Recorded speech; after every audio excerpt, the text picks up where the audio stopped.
Today I'm going to be sharing some of my most favorite life hacks for my home, and I think you're going to love these as much as I do. From how to get dried paint out of your clothes to my favorite kitchen hacks. These make my life so much easier, and I think you will enjoy these too. Let's get started. First up, let's talk about peanut butter. I'm a huge peanut butter fan. I love the natural nut butter that I can grab at Costco. This one here is my favorite, but it always has that thick oil layer on top. So here is what I do. I take my handheld mixer. This one is a KitchenAid, and I make sure just one of the paddles is on the mixer. And this is very important because you don't want the full power of this mixer. Then I open up my jar, take off that seal, and I put that one paddle of the mixer in, plug my mixer in, and I hold onto the jar very tightly. This is also important. If you can't hold it tight enough, make sure you have someone else to help you so that your nut butter does not fly all over your kitchen. Believe me, you do not want that. Then you're gonna mix up your peanut butter with your mixer just like this until it is the perfect, smooth, and creamy consistency. I use this all the time, and I don't end up with that watery peanut butter on top and that thick stuff on the bottom. Every single bite is perfection. This next life hack is also a really good one, especially if you are a DIYer like me, and sometimes you think, oh my gosh, I don't need my paint clothes. I'm just gonna wear my normal clothes, and then of course you get paint on your normal clothes and you end up with something like this.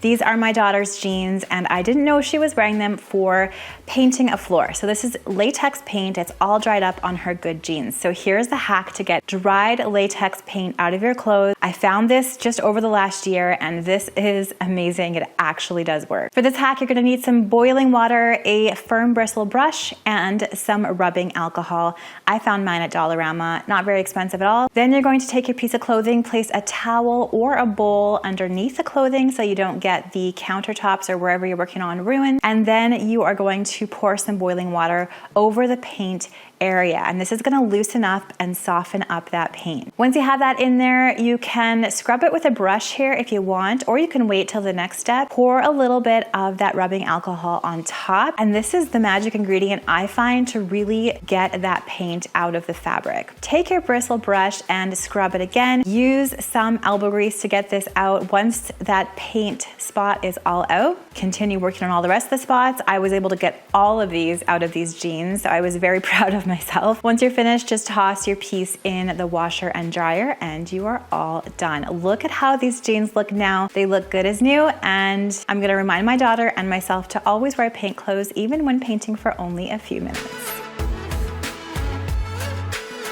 Here's an easy way to store your freezer bagged goods. If you don't want to use those bag clips, you can simply take the bag of corn or frozen berries or whatever you have and cut a slit with some scissors right in the middle, just like this. Some people cut V's. I find the slit is perfectly fine. Mine's about 6 inches long or so, maybe about 4 inches is fine. And then you can grab either side of that top of the bag, tie it shut, and now your bag can be popped in the freezer with no bag clip or other seal required. A super easy and quick way to not have to use any type of clip on your freezer bags. Have you ever noticed how absolutely disgusting the inside of your oven door can get? I'm embarrassed to post this, but this was my oven door at one point. It's so bad. Caked on with burnt on grease and gunk and gross stuff. But here is my hack on how to get even an incredibly dirty oven door like this clean. So first of all, I like to use a little bit of Barkeeper's Friend powder. I'm sprinkling that on the back of the oven door on that glass, and then I'm just spraying it down with some water, and I'm taking a stiff bristle brush and scrubbing that around. And this just kind of loosens and softens up all of that oil, grease, and gunk. And here is the ultimate secret tool that I love to use on the inside of my oven door, and that is a cleaning razor. I will link this one, which is my favorite, down in that description box below. Once my oven door is all softened like this, I take the razor and just scrape off all that gunk, and it comes off so easily and perfectly. Make sure you angle it just like this and that you use it really safely. And look at how amazing my oven door looks after that clean. Here is a bonus oven cleaning hack. If you have have that grease, that baked on grease on your racks for your oven, you can take those, put those in a warm basin of water or right in your sink with some water, hot, and then take a dishwashing tab and throw that in. Once that dissolves into the water, that is gonna help take off all the grease and gunk off your oven racks. You can take a scrub daddy or a sponge of any kind, scrub that off, and those are also gonna look brand new. Look at how amazing these look now. This next hack is super fun and I found it on TikTok. I will link to the inspiration down in that description box below. If you have chips and dip and don't have a specific chip and dip bowl, this is a fun way to make them with things that you probably have on hand.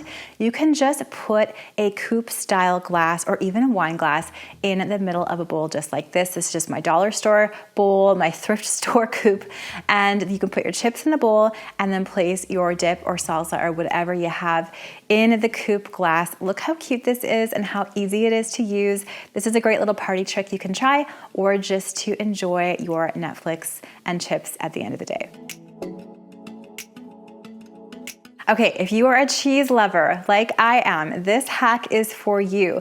Instead of trying to repackage your cheese or put cling wrap on it to try to seal it off after you cut it, before you do anything with your new package of cheese, cut off 2 inches or so of the cheese. So that's gonna be the first chunk of cheese that you're gonna use. You're gonna cut the package, the cheese, and everything. Take that chunk you cut off out. You're gonna be using that for your salad or sandwich or whatever, and then place that cut piece of the package back onto your cheese. And this is a really easy way to seal it off, place it back in the fridge without having to use any extra plastic or packaging. I found this hack on TikTok as well, and I will link to the inspo down in the description box below, and I've been using it ever since. Now, I do love using dishwasher tabs to clean things. I personally find it a lot more effective than using vinegar. However, I do love vinegar.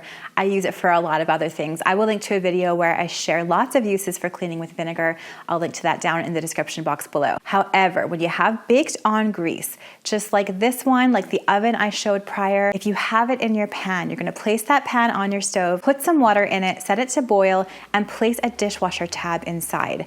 Then you're gonna let that boil and simmer for a little bit. I find even 5 minutes is great, 15 is even better. And then you can use a rubber spatula to scrape any of that gunk off the bottom of your pan. Look at how much gross stuff I got off the bottom of this pan. And when you rinse it, it's going to look as good as new. And this is the most effective cleaning hack I've found for pans with the baked on oil and grease. Now, I've tried a lot of hacks to get sticky labels off, and I really do think it depends on the label. So this label, which is what a lot of IKEA products have, like this ghost bowl is from IKEA, this hack works perfect for this style of label. They're a bit of a thicker label, but very, very sticky and hard to get off. So to take this one off, look how hard it is for me to take it off. I'm just taking my blow dryer. I'm going to set it on the highest heat setting. I'm just going to blow dry this label for about 5 minutes.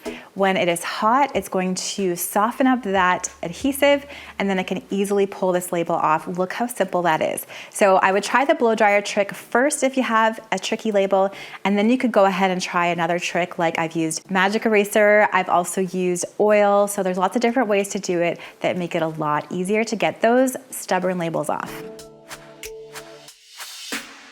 Here's another fun party trick and a really easy home hack if you want to make a beautiful charcuterie platter for a gathering. I always love these, even if you have a friend coming over for lunch. It's really fun to make a nice little snack platter to enjoy. Salami roses are so easy to make. You can use a wine glass for these, and simply start by folding the salami slices over the wine glass in half, and you can just overlap them as you go. Keep doing this in layers until you fill that wine glass, and then simply flip your glass over onto your platter and look at this beautiful salami rose.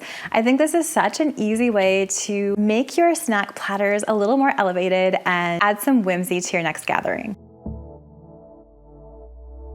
It is garden harvest season here, and I have a few herbs in my garden, like this oregano. I want some for my soup. So here is a really fun and easy hack to strip your herbs. If you have fresh ones and you just want to get the leaves off, take a cheese grater just like this one, And what I do is I pinch off just that top little portion of leaves from my herbs and then put the stem of the herb through your cheese grater. You want it so that the leaves are pointed towards the grater, just like this.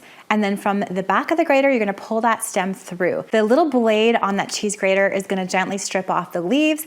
You have the leaves in one hand, you have the stem in the other, and you can continue doing this with all your herb strips, and it's such an easy way to get the herbs stripped from the stem so that you can enjoy them in your soup or your baking. This is such a neat little trick that saves so much time in the kitchen. So there you have it, my top 10 favorite life hacks for this season. Let me know which one of these is your favorite down in those comments below, or if you have some more hacks to make life easier, to make things cleaner, I would love to know in those comments below. I love hacks, I love sharing them, so I have another video for you to watch next with 50 of my favorite home hacks. So we have everything from simple DIYs, decor hacks, things that I learned while hosting vacation rentals. I'm gonna leave that video for you to watch next, right up here.